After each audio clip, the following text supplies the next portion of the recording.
The morning sun cast long shadows across the Seoul Defense Complex as Ambassador Kang Minho walked through the security gates. His coffee was still warm in his hands when his assistant ran toward him with panic in her eyes. "Sir, you need to see this immediately," she said, holding out a data pad with shaking fingers. Kang took the device and read the message that had arrived during the night. His face grew pale as he absorbed each word. The message was from something called the Galactic Coalition. They claimed to represent 12 different alien species scattered across nearby star systems. The message was simple, but chilling. Humanity had 72 hours to surrender all their colonies beyond Earth. They must also accept vassal status under coalition rule. If humans refused, the coalition would use force to remove what they called an expanding primitive threat. Kang immediately called Admiral Park Soo-jin, the head of Earth's Space Defense Force. Within an hour, emergency meetings were happening in defense buildings across the planet. Admiral Park read the message aloud to the gathered military leaders. The room fell silent for several moments. Then Park began to laugh. Not a happy laugh, but the kind of laugh that came from disbelief. "They think we're primitive," Park said, shaking her head. "They've been watching us for months, maybe years. They've seen our wars, our conflicts, our divisions, and they think that makes us weak." General Kim Dong-wook, commander of Earth's ground forces, leaned forward in his chair. "What do we know about them?" Dr. Han Nari, Earth's chief scientist for alien studies, pulled up holographic displays showing what little data they had collected. "We've detected their ships in our outer system for the past 6 months.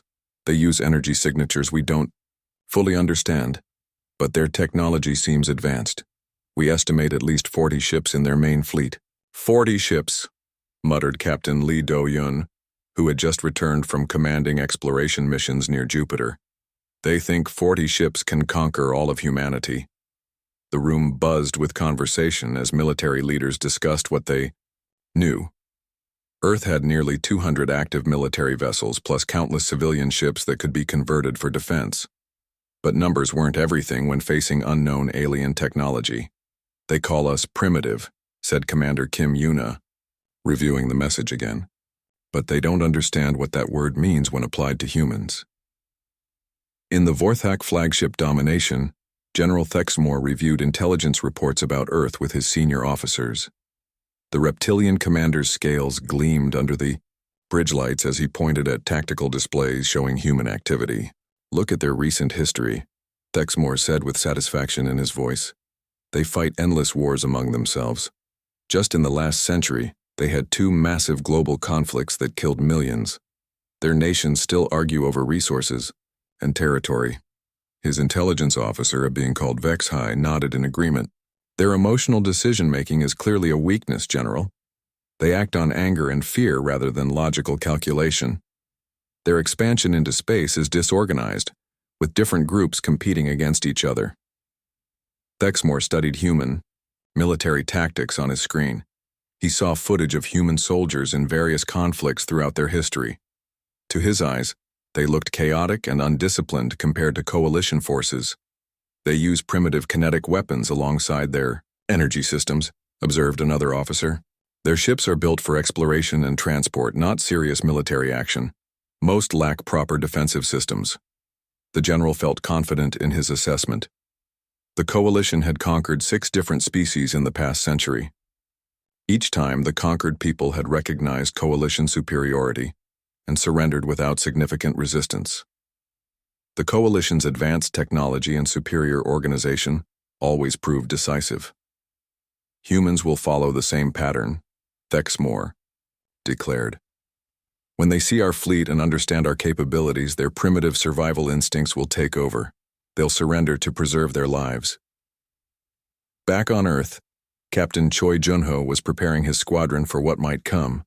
His ships were part of Earth's defensive perimeter stationed near the moon. They weren't the largest vessels in the fleet, but they were fast and well-armed. "Do you really think they'll attack?" asked his second-in-command, Lieutenant Park Ji-soo Choi, looked out at Earth through his command deck window. The blue planet looked peaceful from this distance, but he knew billions of people were preparing for war below. "They don't understand us," Choi said quietly. "They've watched our conflicts, and think they know what humans are capable of, but they've never seen humans united against an outside threat. Throughout Earth's colonies, similar conversations were taking place. On Mars, mining supervisor Lim Hyejin was converting industrial equipment into defensive weapons. On Europa, station research director Yang Min-seo was working with her team to modify their ships for combat. The Titan colony, led by Governor Shin Woo-sung, voted unanimously to resist coalition demands.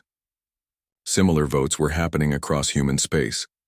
Earth had sent the coalition message to every human settlement, along with a simple request: stand together. In his private office, Ambassador Kang was preparing Earth's official response to the coalition ultimatum. He had consulted with world leaders, military commanders, and colony representatives. The answer was unanimous. The message Kang sent was brief. The human species rejects your ultimatum. We will defend our worlds and our freedom. If you choose war, you will discover what humanity is truly capable of. General Thexmore received this response with amusement. Typical primitive bravado, he told his staff. They're trying to appear strong while they prepare to surrender. We'll demonstrate our power, they'll recognize reality, and this will end quickly. But Dr. Han Nari was making different preparations on Earth. She had been studying every piece of data about coalition species that human scouts had gathered. What she was discovering made her increasingly worried, not about human chances, but about what was going to happen to their enemies. "Admiral," she said during a late-night briefing with Park, "I think we're making assumptions about them just like they're making assumptions about us." "What do you mean?" Park asked. "They evolved on worlds with abundant resources and few natural predators," Han explained. "Their conflicts have been about territory and resources, not survival. They don't understand what happens when you threaten a species that evolved by being the most dangerous thing on their planet." As the 72-hour deadline approached, both sides prepared for what they believed would be a quick resolution to the crisis. The coalition expected easy victory over a primitive species. Humanity prepared to show the galaxy what 8 billion apex predators could accomplish when someone threatened their family. Neither side fully understood what they were about to unleash. The coalition fleet dropped out of faster-than-light travel at the edge of Earth's solar system, exactly 72 hours after their ultimatum expired. General Thexmore stood on the bridge of his flagship, watching the tactical displays with satisfaction. 43 vessels of various sizes formed a perfect battle formation, their weapons powered and shields activated. "Begin scanning for human defensive positions," Thexmore ordered his sensor officer. "I expect to find scattered resistance at best." What the sensors revealed made the entire bridge crew pause in confusion. Instead of panicked, disorganized human forces, they detected a unified fleet of nearly 150 ships arranged in defensive formations throughout the inner solar system. "General," his intelligence officer Vex High said with uncertainty in his voice, "the humans appear to have mobilized their entire space-capable fleet. Military vessels, commercial ships, even research stations have been armed." Thexmore studied the display with growing irritation. This wasn't the behavior he expected from a primitive species facing superior technology.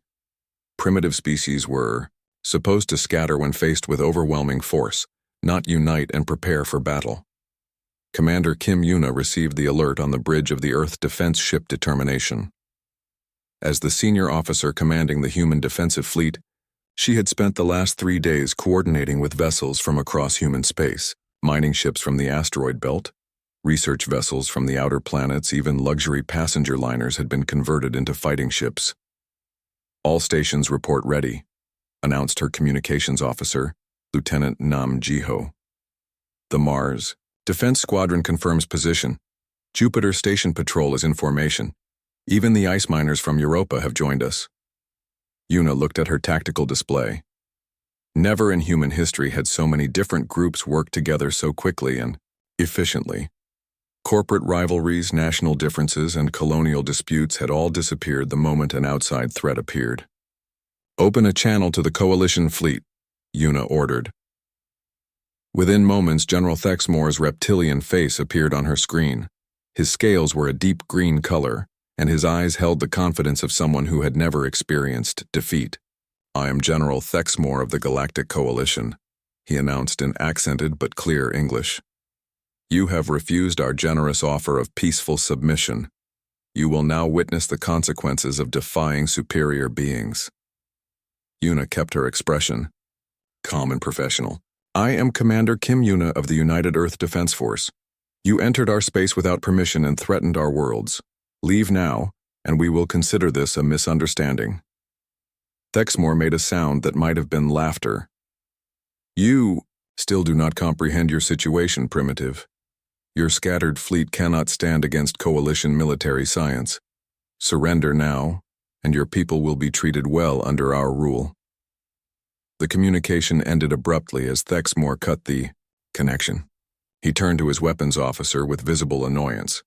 Target their largest vessels first, he commanded. Once their military ships are destroyed, the civilian craft will flee or surrender. But as the Coalition fleet moved deeper into the solar system, they encountered something they hadn't expected. Captain Lee Doyen commanded a small patrol group near Neptune, and his orders were simple: make the aliens pay for every kilometer they advanced. All ships remember the plan, Do-hyun transmitted to his squadron. We're not trying to stop them here, we're teaching them that humans don't run from fights.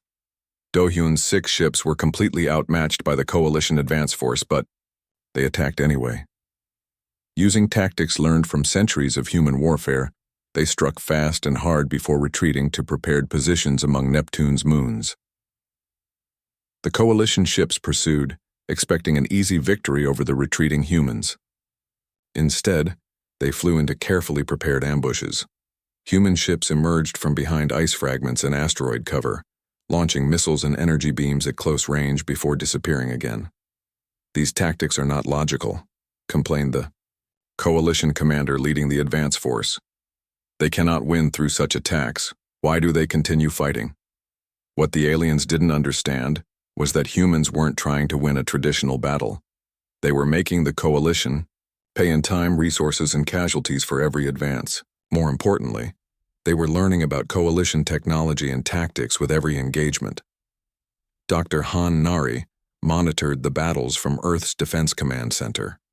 Every piece of data collected from these early fights was immediately analyzed and shared with all human forces. Their shields are stronger than ours, but they recharge slowly, she reported to Admiral Park. Their weapons are more powerful, but they have limited ammunition for their main guns. And, Admiral, they don't seem to understand guerrilla warfare at all.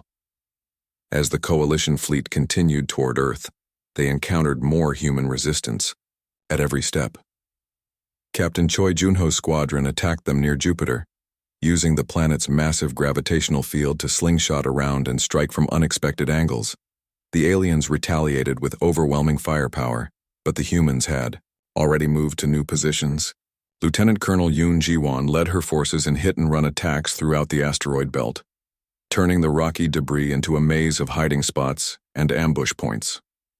This is becoming frustrating, General Thexmore admitted to his staff after a week of constant small attacks. These humans refuse to engage in proper battle formation. They hide, strike, and flee like cowards. Perhaps we should demonstrate our superiority more clearly, suggested his weapons officer. If we destroy one of their civilian targets, they may understand the futility of resistance. It was the worst decision the Coalition could have made. The medical ship Mercy's Hope was clearly marked with red crosses and broadcasting medical identification codes as it moved between human defensive positions, treating wounded personnel from the ongoing skirmishes. The ship carried no weapons and posed no military threat. General Thexmore ordered its destruction to show humans the cost of continued resistance. The Mercy's Hope exploded in a brilliant flash, taking with it 43 doctors, nurses, and wounded soldiers from various human colonies. Commander Kim Yuna received the report while coordinating defensive positions near Mars. For a moment, the bridge of her ship fell completely silent. Then her communications officer looked up with fire in his eyes. Commander, we're receiving messages from every human vessel in the system. They all want to know when we attack. Yuna studied her tactical display. The Coalition fleet was still advancing toward Earth, confident in their superiority. They had just crossed a line that humans recognized, but aliens clearly didn't understand. Send a message to all human forces, Yuna ordered, her voice deadly calm. New rules of engagement are now in effect. No coalition ship leaves this system, alive. The war had begun, but it wasn't the war either side had planned. The coalition expected quick surrender from a primitive species. Instead, they had awakened something in humanity that their peaceful evolution had never prepared them to face. Captain Choi Junho received his new orders and smiled grimly.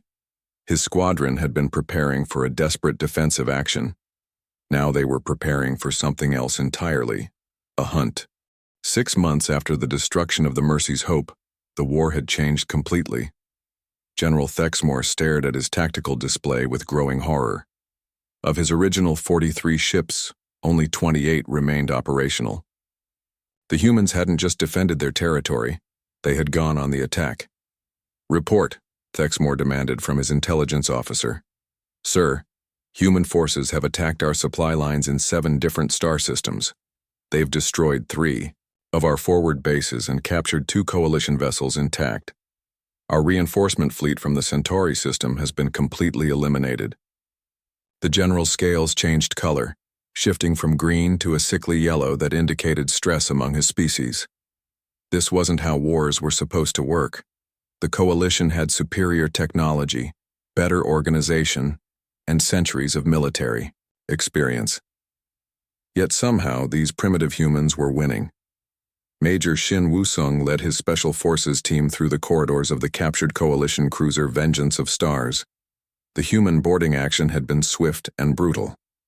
Coalition crew members who survived the initial assault were now prisoners, their ship a prize for human intelligence teams to study. Sir, reported Sergeant Kim Tae-hyun, we've secured the engine room and the main computer core. Dr. Han is already downloading their navigation data and technical specifications. Shin nodded as he examined the alien technology around him.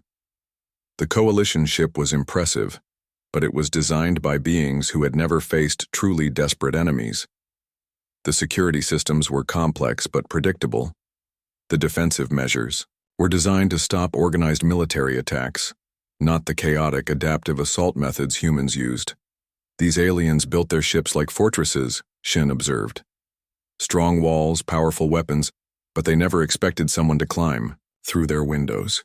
Dr. Han Nari worked feverishly in the captured ship's computer center. Every piece of coalition technology she analyzed revealed the same pattern.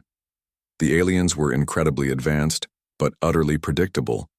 Their systems followed logical patterns that made sense to their organized minds but left obvious weaknesses that human creativity could exploit. They're not stupid, she explained to Admiral Park during her next report. But they think like machines. Every problem has one correct solution in their minds. They can't adapt when someone uses a solution they never considered. Lieutenant Colonel Yoon Ji-won proved this point repeatedly in her guerrilla campaigns throughout the outer system. Her forces had turned the asteroid belt into a nightmare for coalition vessels. What had once been empty space filled with floating rocks became a deadly maze where human ships could appear and disappear at will. Target their sensors first, she instructed her pilots before their latest raid. Blind them, confuse them, make them afraid of every shadow, then strike when they're panicking. The coalition fleet tried to adapt to human tactics, but they lacked the fundamental instincts needed for this type of warfare. Their training emphasized discipline, formation flying, and coordinated attacks. Human forces used chaos, unpredictability, and individual initiative. Captain Lim Hee-jin commanded a converted mining vessel called the Iron Determination. Her ship had once harvested metals from asteroids, but now it hunted coalition cruisers with modified industrial equipment. Mining lasers designed to cut through rock proved devastatingly effective against alien armor. Remember, she told her, mixed crew of miners, engineers, and former civilian pilots, we're not trying to fight fair. We're trying to win. The humans had learned something about warfare that the coalition had never needed to understand.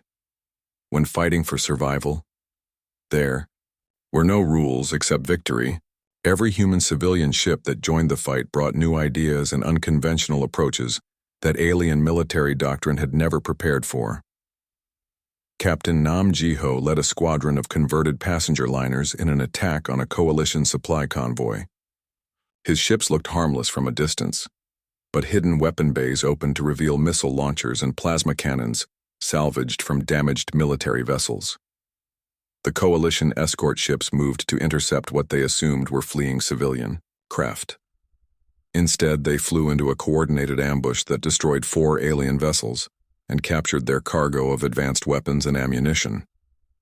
General Thexmore received reports of this disaster while dealing with 3 other crisis situations. Human forces had simultaneously attacked coalition positions in the Proxima system, sabotaged a major supply depot in the Ross system, and somehow infiltrated a coalition communications station to steal intelligence data.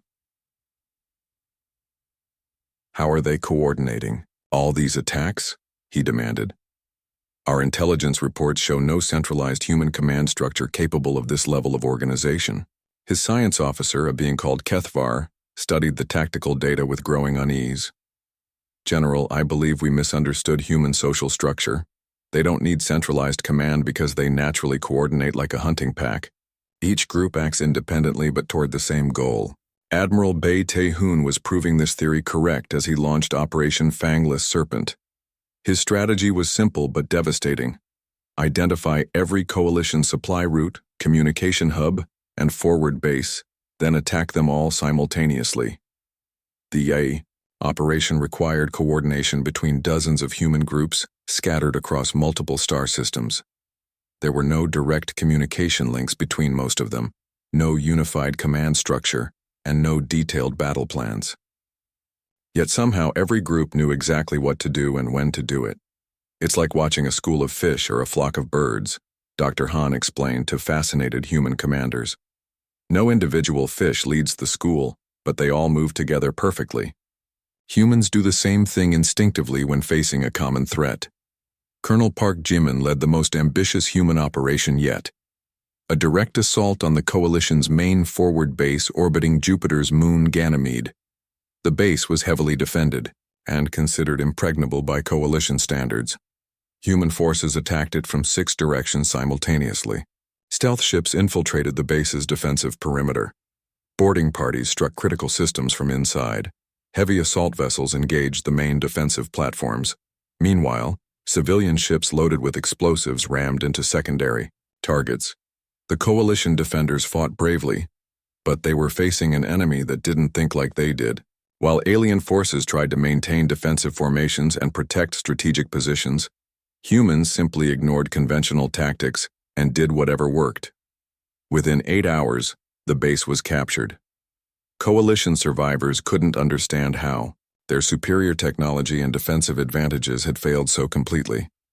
They fight like animals, one prisoner told his human captors. No organization, no logic, just endless aggression. Captain Choi Junho, who had led one of the boarding teams, smiled at this comment. That's exactly right, and animals are very good at hunting. As coalition forces retreated deeper into their own territory, General Thexmore finally began to understand what they were truly facing. Humans weren't just another species to be conquered. They were something the peaceful coalition had never encountered before, a species that had evolved to be the most dangerous predator on their world. The war was no longer about human surrender. It had become about coalition survival. The attack on the coalition colony world of Kepler 442b began at dawn, but not the dawn the aliens expected. Colonel Park Jimin had spent weeks studying the planet's rotation and weather patterns. When human forces struck, they came with the planet's sun directly behind them, blinding the coalition's defensive sensors. All units execute Thunderstrike. Jimin transmitted to his assault forces. From orbit, Admiral Bei Tae-hoon's fleet launched kinetic bombardment rounds at carefully selected targets. The metal rods, traveling at incredible speed, smashed through defensive shields and destroyed power generators with surgical precision. But this wasn't random destruction. It was tactical preparation. As the orbital bombardment continued, atmospheric drop pods began falling like deadly rain across the planet's surface. Each pod contained a squad of human soldiers equipped for rapid assault operations. But unlike traditional military drops, these pods were landing in seemingly random locations throughout the colony. Coalition Ground Commander Vextor watched the human assault with growing confusion. "Their landing pattern makes no sense," he reported to his headquarters. "They're not targeting our main bases or strategic positions. Some squads are landing in civilian areas, others in empty wilderness zones." What Vextor didn't understand was that humans weren't following conventional invasion tactics. They were using predator instincts refined by millions of years of evolution. Each landing zone had been carefully selected to create maximum psychological impact and tactical confusion. Lieutenant Park Seojin led her squad through the colony's residential sector. Their mission wasn't to harm civilians, but to demonstrate that nowhere was safe from human forces. Coalition families watched in terror as armed humans moved through their neighborhoods, setting up defensive positions and communication relays. "Sir," one coalition civilian asked nervously, "what do you want from us?" Seojin looked at the alien family, 2 adults and 3 small offspring huddled together in fear. "We want your military forces to stop fighting. When they surrender, we leave." Meanwhile, Engineer Oh Seo-hyun was implementing psychological warfare tactics that the coalition couldn't comprehend. Her teams were broadcasting human music through captured communication systems, displaying images of destroyed coalition ships on public screens, and releasing captured coalition military communications that revealed the desperate situation their forces faced. "Fear is a weapon," Oh explained to her subordinates. "These beings evolved in safe environments. They don't know how to handle the constant stress of being hunted." The psychological impact was devastating. Coalition civilians began demanding that their government negotiate with the humans. Coalition military personnel started questioning orders and requesting transfers away from combat zones. Captain Nam Ji-ho's reconnaissance teams had discovered something crucial about coalition society. Their member species had never learned to fight total war because they had never needed to. Their conflicts had always been limited affairs with clear objectives and negotiated endings. "They don't understand what we're doing," Ji-ho reported to Colonel Jimin. "To them, war is like a game with rules. When we break their rules, they don't know how to respond." This became evident when coalition forces attempted to match human brutality. Commander Thoknin ordered his troops to begin targeting human civilian structures, hoping to demoralize human forces the same way humans were affecting coalition morale. The plan backfired completely. When news of coalition attacks on human civilian targets reached human military commanders, the response was swift and overwhelming. What had been a coordinated military campaign transformed into something far more dangerous: a species-wide hunting expedition. Dr. Song Minji's research into coalition psychology had revealed their critical weakness. "They're individualistic by nature," she explained to a gathering of human military leaders via secure communication. "Each member of their society is primarily concerned with personal survival and advancement. They can't understand our pack mentality." This difference became crucial as human forces pressed their advantage. When coalition units faced overwhelming odds, individual soldiers would surrender or flee to save themselves. When human units faced similar situations, they fought harder to protect their comrades. Commander Kim Yuna observed this during the space battle near Kepler 442b's largest moon. Coalition ships retreated when they took heavy damage, prioritizing their own survival over mission objectives. Human ships that suffered similar damage continued fighting until their weapons were destroyed or their life support failed. "They're fighting to survive," she noted. "We're fighting to win. There's a difference." The coalition's member species began to fragment under pressure. The peaceful Altarians voted to withdraw from the war entirely, claiming they had never agreed to fight such a brutal enemy. The diplomatic Centaurians started sending secret peace messages to human commanders, offering to switch sides in exchange for protection. General Thexmore found himself fighting 2 wars simultaneously, one against humanity and another to keep his own coalition together. Species that had been allied for centuries were now questioning whether the war was worth continuing. "The humans have somehow turned our greatest strength into our greatest weakness," he complained to what remained of his senior staff. "Our diversity of species and viewpoints, which made us strong in peacetime, now makes us vulnerable because we cannot agree on how to fight them. Engineer Lim Haijin had converted an entire asteroid mining facility into a weapons production center. Using captured coalition technology and human innovation, her teams were creating weapons specifically designed to exploit alien weaknesses. Their armor is strong against energy weapons but weak against kinetic impact, she explained to her engineering staff. Their shields can stop our missiles but not projectiles moving at certain frequencies. And their communication systems are vulnerable to interference from modified human music. The last discovery had been accidental, but proved devastatingly effective. Human music, with its complex rhythms and emotional content, somehow disrupted coalition neural patterns when broadcast at high power. Alien crews exposed to heavy metal or orchestral pieces began experiencing disorientation and panic attacks.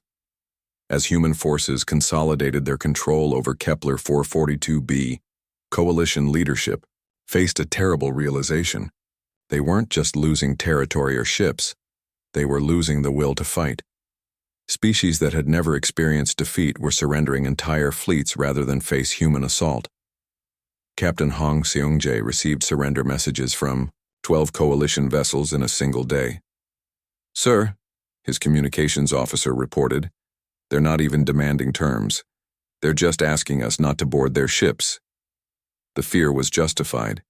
Human boarding actions had become legendary among coalition forces. Stories spread about human soldiers who could survive in vacuum, fight in zero gravity, and somehow appear inside locked rooms.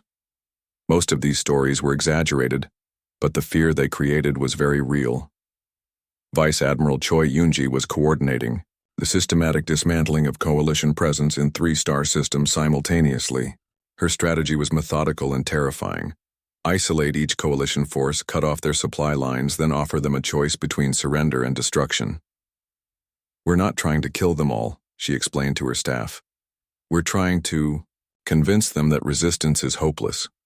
Dead enemies can't surrender, but defeated enemies can serve as examples to others." As the coalition's military situation deteriorated, their political situation became even worse. Member species were withdrawing from the alliance, civilian populations were demanding peace negotiations, and military units were refusing orders to engage human forces. General Thexmore made one last desperate attempt to turn the war around. He gathered every remaining coalition ship and prepared for a massive assault on Earth itself. If they could capture or destroy the human homeworld, perhaps the scattered human forces would finally surrender. But Dr. Han Nari's intelligence networks had been monitoring coalition communications for months. She knew about Thexmore's plan before some of his own officers did. "Admiral," she reported to the Earth Defense Command, "they're coming home. Every coalition ship still capable of fighting is heading for Earth. They think if they can defeat us here, the war will end." Admiral Park Soo-jin smiled grimly as she prepared Earth's defenses. "They still don't understand. Earth isn't where human strength comes from. It's just where we learned how to be what we are." The final battle was about to begin, and both sides knew it would determine the war's outcome. But only one side truly understood what victory meant. General Lee Sang-hoon stood in the command center deep beneath the Swiss Alps, watching holographic displays that showed the coalition's final desperate gambit. Every remaining alien warship was converging on the Sol system in what General Thexmore clearly intended as a decisive battle. "Sir," reported Intelligence Officer Kim Ji-won, "Coalition forces number approximately 80 vessels of various classes. They're bringing everything they have left." Sang-hoon studied the tactical display with calm satisfaction. After months of hunting coalition forces across multiple star systems, humanity had learned everything they needed to know about their enemies. Now it was time to end this war permanently. "Signal all human fleets," he ordered. "Execute Operation Final Hunt."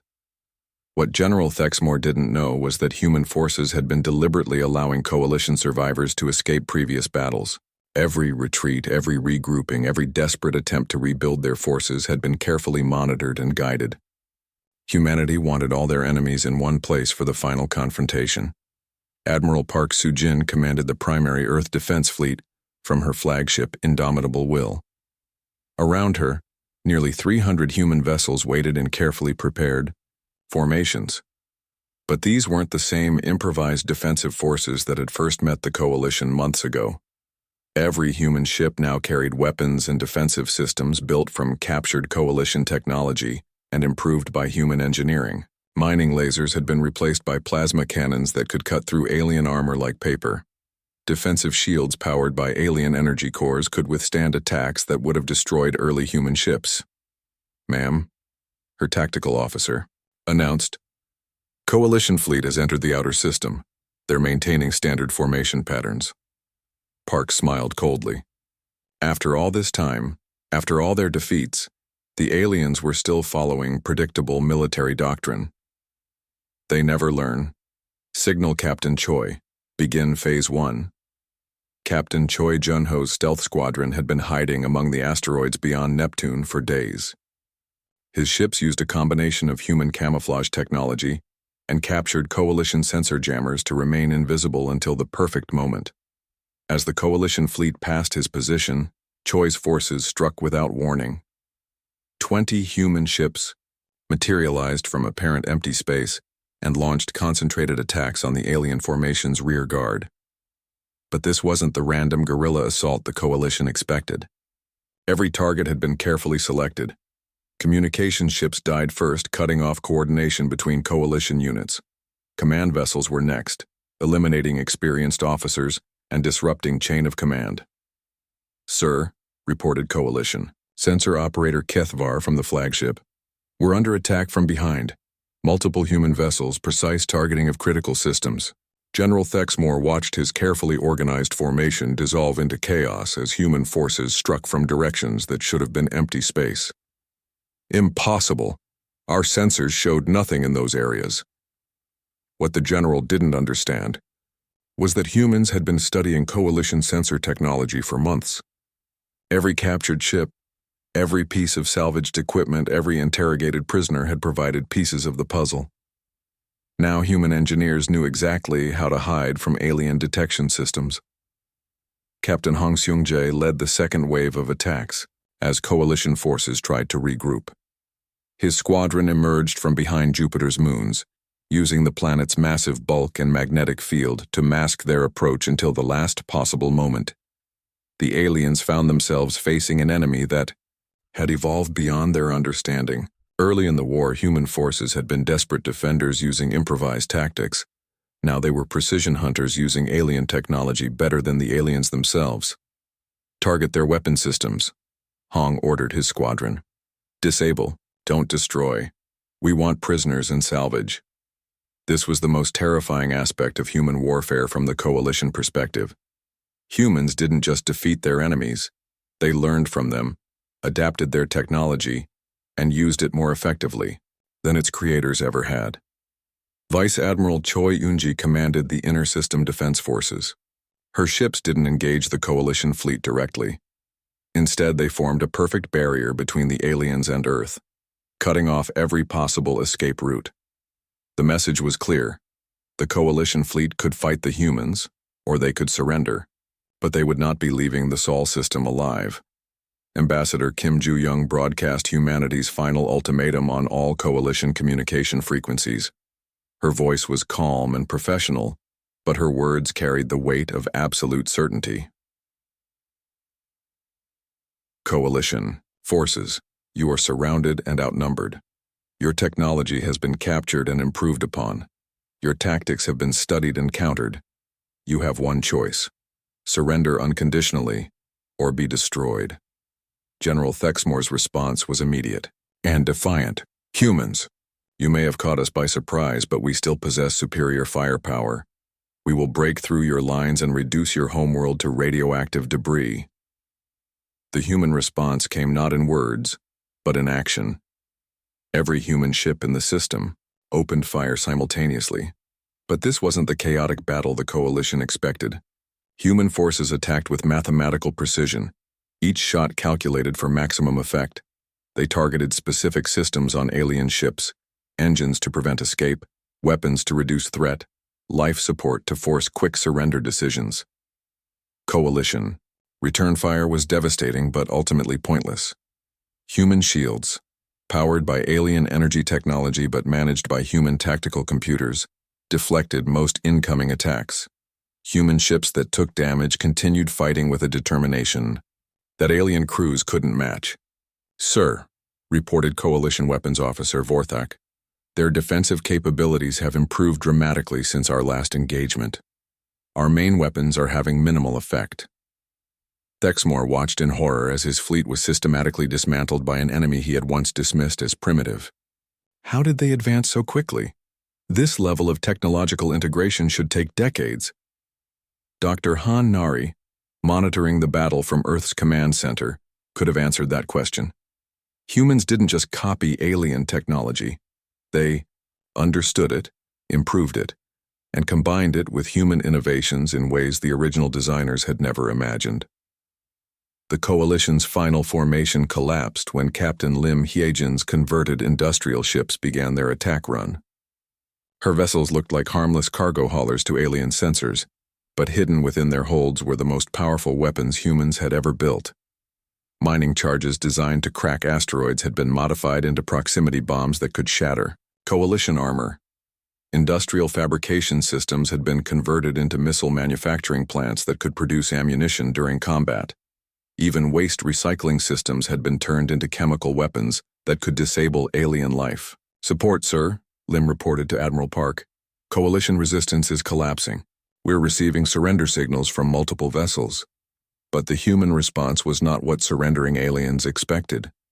Instead of accepting immediate surrender, human forces began boarding actions on disabled Coalition ships. The aliens found themselves facing human soldiers who moved with deadly efficiency through their vessels. Major Shin Wusung led one such boarding party onto the Coalition cruiser Eternal Dominance. His soldiers didn't just capture the ship, they captured every piece of data, every technological specification, every communication code the vessel contained. "Strip everything," he ordered his technical teams. "Weapons, shields, navigation computers, even their food recycling systems. If it might be useful, we take it." This was what truly terrified the Coalition. Humans didn't just defeat their enemies, they absorbed everything useful and discarded the rest. Every Coalition ship captured meant human forces became stronger, while alien capabilities diminished. As the battle reached its climax, General Thexmore faced a choice he had never imagined making. His flagship was surrounded by human vessels, his fleet was destroyed or captured, and his remaining crew were begging him to surrender. "General," pleaded his science officer, "we must accept defeat. Continuing this fight will only result in complete annihilation." Thexmore looked at his tactical display one final time. In the space of 6 hours, the Coalition's last military force had been completely neutralized by an enemy they had once considered primitive. "Open a communication channel to the human commander," he said finally. Admiral Park Soo-jin's face appeared on his screen. Her expression showed no anger, no hatred, just the calm satisfaction of a predator that had successfully concluded a hunt. "I am General Thexmore of the Galactic Coalition," he said, his voice heavy with defeat. "I formally surrender all remaining Coalition forces to human authority." Park nodded slightly. "Surrender accepted, General. You and your people will be treated according to human military law. Your ships and technology will be confiscated as war prizes." As Coalition survivors were processed and their vessels secured, Dr. Song Minji began her final analysis of the war. What she discovered would reshape galactic politics forever. "Admiral," she reported to the senior human command staff, "this was never really a war between equals. It was a predator species encountering prey species for the first time. The outcome was inevitable once fighting began. The galaxy was about to learn a lesson it would never forget. Never." President Kwon Hyun-woo stood before the assembled representatives of 12 alien species in what had once been the Coalition's Capitol building on Proxima Centauri b. The massive chamber, designed to showcase alien architectural superiority, now hosted a very different kind of gathering. "The war is over," Kwon announced to the defeated Coalition members. "But the future of galactic civilization is just beginning. Each of your species has a choice to make." The alien delegates sat in uncomfortable silence, Some, like the reptilian, Vorthak, maintained their proud bearing despite their defeat. Others, like the peaceful Altarians, looked relieved that the fighting had finally ended. All of them understood that they were witnessing a fundamental shift in galactic power. Former General Thexmore, now a prisoner of war but granted diplomatic immunity for these proceedings, spoke for his defeated coalition. "What terms do you demand, President Quan?" Quan's response surprised everyone in the chamber. "We demand nothing, we offer everything." He gestured, and holographic displays showed images of human colonies, research stations, and defensive installations throughout former coalition space. Humanity offers protection, trade partnerships, and technological cooperation to any species that chooses to join the new galactic order. Those who prefer independence may have it, as long as they pose no threat to human worlds or our allies. The Altarian representative, a being called Soft Voice of Reason, raised one of his forearms tentatively. "And if we refuse both options?"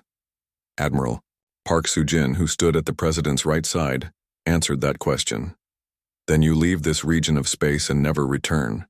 Humanity has claimed these star systems through right of conquest. We will defend them and our allies with the same determination we showed during the war." The message was clear, without being explicitly threatening. Any species that chose hostility would face the same fate as the coalition military forces. Dr. Hanari presented the technical details of humanity's offer to potential alien allies. Her teams had spent the months since the war's end studying captured coalition technology and developing ways to integrate it with human innovations. "We're not interested in ruling over other species," she explained to fascinated alien scientists. "We're interested in mutual advancement. Human creativity combined with your technological knowledge could benefit everyone."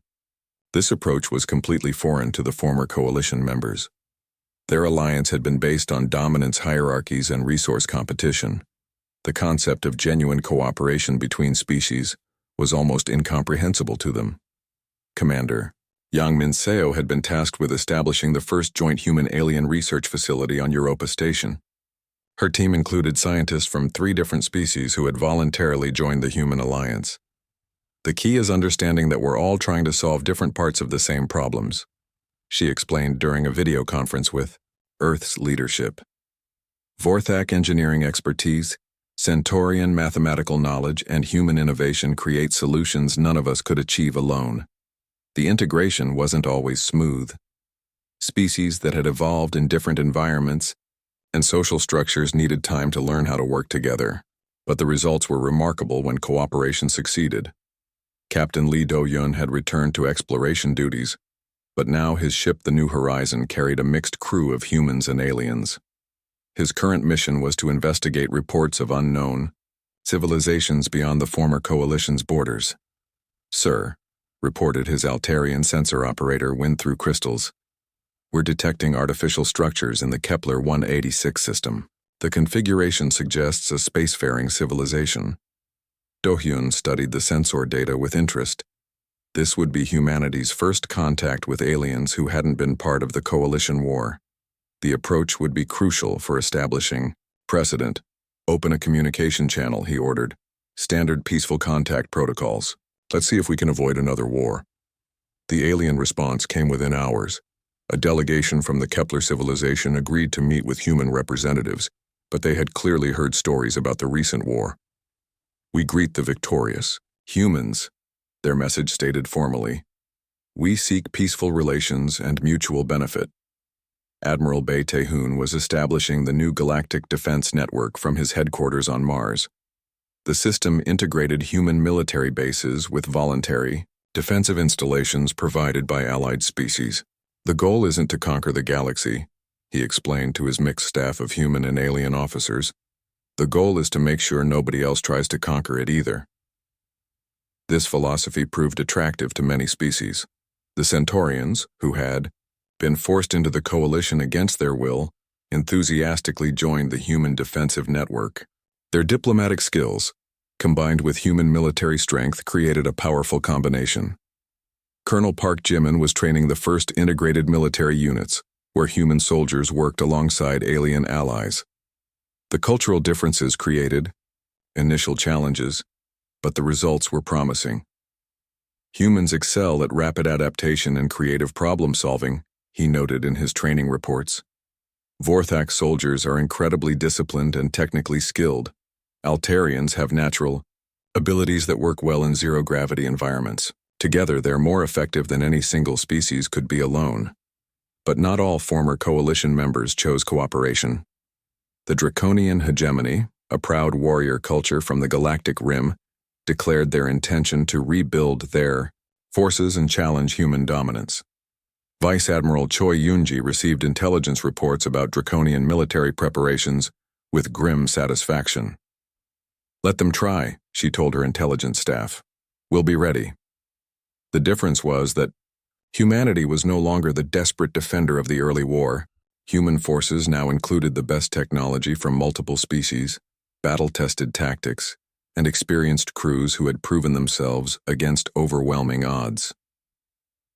Engineer Oh Seo-hyun was leading the development of new technologies that combined innovations from multiple species. Her latest project involved Centaurian energy manipulation techniques, Vorthak materials science, and human engineering creativity. "We're not just building better weapons," she explained to President Kwon during a progress briefing. "We're building the foundation for a truly interstellar civilization." Meanwhile, Dr. Song Minji continued her research into interspecies psychology and sociology. Her work was becoming crucial for managing the complex relationships between different alien cultures within the human alliance. "The key insight," she reported, "is that most species in this region evolved as either pure predators or pure prey. Humans are unique because we evolved as both. We can understand and work with both types of species in ways they can't understand each other." This understanding proved crucial when the first reports arrived of new alien contacts beyond coalition space. Some were peaceful traders, others were potential threats, and a few seemed genuinely hostile to any form of contact. Captain Nam Jiho led the diplomatic mission to the Tau Ceti system, where a species called the Harmony Collective had expressed interest in trade relationships. His ship carried both defensive capabilities and trade goods prepared for either outcome.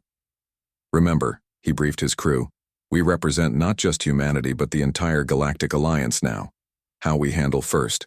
Contact will determine whether these beings become friends, enemies, or something in between."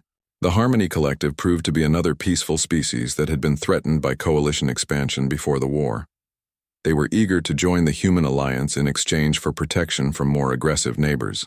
As the first year, after the war's end concluded, President Kwon addressed the growing interspecies alliance from the new capital on Proxima Centauri. B representatives from 8 species now participated in the Galactic Council, with more expressing interest in joining. "We didn't choose to become a galactic power," he told the assembled delegates. "But since we are one, we have responsibilities.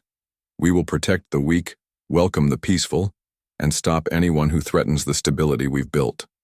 Former General Thexmore, who had chosen to remain as an advisor despite his former enemy status, provided a final assessment that would be remembered by historians across the galaxy. "The coalition made a fundamental error," he admitted to a gathering of mixed, human and alien military officers. "We assumed that superior technology and organization would guarantee victory. We never considered that our enemies might possess something we lacked entirely: the evolutionary experience of being the deadliest predators on their world." Captain Choi Junho, now commanding deep space exploration missions, received the final message that would end this chapter of galactic history. His sensors had detected massive artificial structures at the edge of known space, evidence of a civilization far more advanced than anything previously encountered.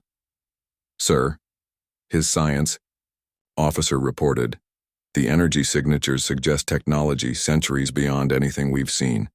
This could be evidence of the legendary builders that older species speak about in their historical records." Choi studied the data with the calm confidence of someone who had already faced impossible odds and won. "Signal Earth and the Council. We may have found something that will change everything.